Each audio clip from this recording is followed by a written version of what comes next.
Iniciamos la conversación, el diálogo sobre este tercer pilar que hemos identificado en CADE Ejecutivos 2022 con la primera sesión del día hacia un sistema político que funcione.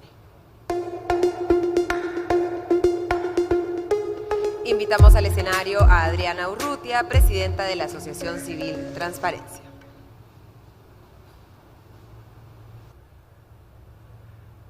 Retrocedamos 17 meses y por un segundo volvamos a junio de 2021. 1 de cada 3 electores creía que las elecciones a la presidencia habían sido fraudulentas. A pesar que los reportes de Observación Electoral Nacional señalaban que no había evidencia para hacer tal acusación y que organismos como la OEA y la Unión Europea lo respaldaban, esa idea continuó propagándose. A pesar de la evidencia, en un mundo de desinformación y noticias falsas, se habló mucho de una situación inédita. Y aunque no hubo fraude, un porcentaje no menor de peruanos se convenció de que sí. A punta de repetición, la narrativa se sobrepuso a la realidad y poco a poco muchos dejaron de confiar en el proceso y las instituciones electorales. ¿Ven lo grave de esta situación? 1 de cada 3 ciudadanos cree que las elecciones, uno de los pilares más importantes de la democracia, fueron fraudulentas. 1 de cada 3 peruanos está convencido de que las instituciones que deberían sostener al país les están mintiendo. Pero la realidad es mucho más grave. La creencia que las elecciones no reflejan la voluntad ciudadana no es nueva. Si revisamos las cifras del Barómetro de las Américas, veremos que, aunque se ha ido agravando, esta crisis de confianza lleva un buen tiempo. Para muestra, un botón. Según la medición de 2021, 43% de peruanos cree que los ricos siempre compran las elecciones. Y 59% cree que los votos se cuentan correctamente solo algunas veces. Es decir, que desde hace varios años, cerca de la mitad de las y los ciudadanos de este país desconfía de las instituciones esenciales que requerimos para hacer una democracia medianamente funcional. Y aunque la democracia no se limita a elecciones, estas son innegablemente los cimientos y pilares de este edificio. Si estas estructuras no están fortalecidas, si no están preparadas para resistir temblores y si no se las cuida y preserva, inevitablemente se quiebran, afectando toda la estructura democrática. Una casa sin cimientos se hunde, un edificio sin pilares se desploma. La democracia no es un sistema perfecto, no tiene sentido negarlo, pero tampoco tiene sentido decir que hay otro sistema que permita más el desarrollo humano y económico que este. La democracia permite comer, educarse y sanarse. La democracia garantiza el respeto a las libertades y tiene como fin la preservación de derechos que reconocemos como inalienables.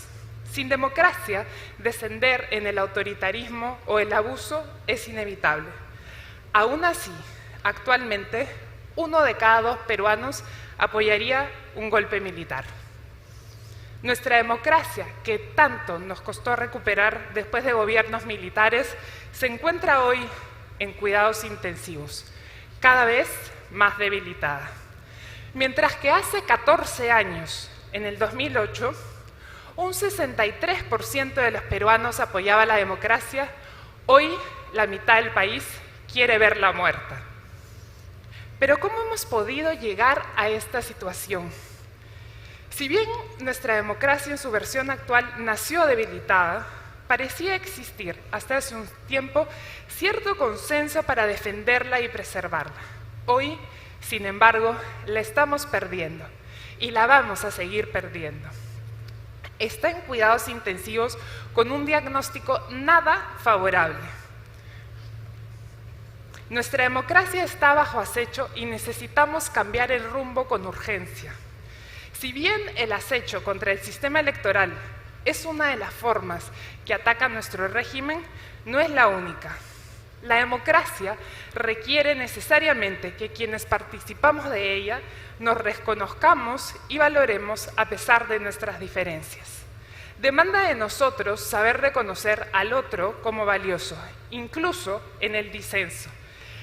La democracia pierde cuando vemos al otro con odio, con rencor, con desprecio. En un reporte reciente de la Asociación Civil Transparencia, que recibió apoyo del Programa de Naciones Unidas para el Desarrollo, observamos cómo la discusión en redes sociales era anulada por términos y expresiones como zurdos, golpistas, DBA, corrupto, amiguitos de izquierda, malabares mentales, llorar, cojudignos, caviares, moraditos, trastorno, fronterismo, animal, burro. La normalización de estas palabras no puede hacernos olvidar que el lenguaje crea realidad. Para vincularnos con quienes piensan diferente a nosotros, utilizamos un lenguaje que, así como puede tender puentes, también puede levantar muros. Pero últimamente pareciera que en el Perú las palabras sirven para invalidar más al interlocutor. El lenguaje ahora funciona como un mecanismo aglomerador de odios y separador de grupos. Una visita reciente de la Relatoría Especial para la Libertad de Expresión de la Comisión Interamericana de Derechos Humanos constató que, abro comillas, el debate, la violencia y los discursos que alientan a la discriminación erosionan la institucionalidad democrática y tienen el potencial de generar violencia contra grupos en situación de vulnerabilidad. Cierro comillas. Ataques como estos se dan entre particulares y se multiplican en redes sociales con absoluta impunidad. Las redes sociales virtuales influencian las redes no virtuales y de esta manera lo que inicialmente se plantea como un enfrentamiento entre individuos escala a un enfrentamiento hacia grupos determinados y hacia posturas como el enfoque de derechos, feminismos y agendas redistributivas. Y no hay contrapesos a esos ataques. El espacio público digital está siendo ocupado por quienes promueven el odio y las noticias falsas, invisibilizando discursos e iniciativas que buscan promover derechos. Esta normalización del odio y del desprecio impide que la democracia se construya sobre el mecanismo que más necesita para fortalecerse, el cruce de argumentos y la exposición pública de los desacuerdos. El ejemplo de las redes sociales evidencia cómo hemos perdido capacidad de conversar sobre lo que no estamos de acuerdo, algo que se ha extendido hacia la práctica política, que ya no es concebida como el espacio donde se generan consensos, sino donde se exacerban los disensos. La democracia está bajo acecho porque las conversaciones que no sabemos cómo tener entre individuos, tampoco sabemos cómo tenerlas en sociedad. En el informe de la última visita al Perú del Relator para la Libertad de Expresión de la CIDH, señala que en nuestro país hay intentos constantes de exclusión de pensamientos distintos, lo que ha generado un deterioro del debate público. Hay, por ejemplo, limitaciones al trabajo de la prensa y un clima de hostilidad contra quienes ejercen el periodismo. La democracia está bajo acecho porque no confiamos en nada ni en nadie. El Perú es desde inicios de los 2000 uno de los países de la región con los peores niveles de confianza interpersonal. Menos de la mitad de las personas, 42% para ser precisa, cree que la gente es muy o algo confiable. La confianza ha sido asociada en otros contextos con valores democráticos. La relación entre confianza interpersonal y confianza en las instituciones es directa. Es por ello que quienes más confían en el valor del ejercicio político suelen ser también quienes tienen los valores de confianza interpersonal más altos. Pero poder confiar en los demás depende de varios factores. La confianza varía según el género, nivel educativo, ingresos económicos e interés en la política. En un país tan profundamente desigual como el nuestro, Construir confianza se vuelve un desafío si no atendemos primero las brechas existentes. La confianza juega también un papel en el funcionamiento de instituciones económicas, en el desarrollo financiero y en la inversión internacional. ¿Cómo afectó la pandemia la confianza? En este gráfico de la doctora Muñoz y sus colegas de la Universidad del Pacífico, vemos que la pandemia, en términos generales, continúa un ciclo de desconfianza general en diferentes instituciones, las estatales representativas, las instituciones de control y los medios de comunicación. Estos gráficos muestran la caída libre que configura el abismo democrático en el que estamos. La democracia está bajo acecho porque nuestros representantes políticos no generan vínculos con los ciudadanos y no nos permiten confiar en ellos. 88% de los peruanos creen que los políticos son corruptos, es decir, que gobiernan y aprovechan ese poder para servir sus propios intereses.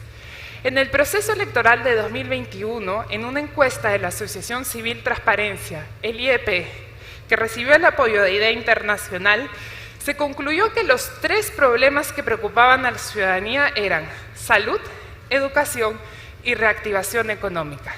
De los 18 candidatos a la presidencia, ¿quién nos habló de esos temas? De los congresistas que elegimos, ¿quién está trabajando sobre esas agendas? Un año después de haberlos elegidos, ¿sabemos qué están haciendo? ¿Nos han rendido cuentas? Constatamos que para la inmensa mayoría de políticos, gobernar no es sinónimo de responder a un problema público, sino de servir intereses particulares. Esta es una realidad fácil de comprobar. 84% de los gobernadores electos en el 2018 están siendo investigados por corrupción. La democracia está bajo acecho porque se ataca directamente a las instituciones democráticas. Hay actores políticos que no tienen interés en pensar en el bien común, que no buscan lo que tanto nos ha costado construir como las instituciones. Los 2 candidatos que llegaron en primer y segundo puesto a la Alcaldía Metropolitana de Lima no firmaron el pacto ético electoral. Elegimos a candidatos que no respetan mecanismos básicos y que no dan prueba alguna de respaldar valores democráticos. Pero no son solo ellos. La acción ciudadana se ha dirigido también a atacar a las instituciones. La CIDH resaltaba los ataques dirigidos a pensamientos discordantes que atentan contra la confianza de los ciudadanos en sus instituciones. La democracia está bajo acecho porque nos hemos acostumbrado a que no funcione y por ello no sentimos el deber de defenderla. Somos un país donde 7 de cada 10 personas trabaja en el sector informal. ¿Cómo pedir que se confíen en formalidades si por alguna u otra razón no somos parte de ellas? Somos un país donde 7 de cada 10 mujeres ha sido víctima de violencia. ¿Cómo hablar entonces de mayor representación femenina? Somos un país donde 55% de la población cree que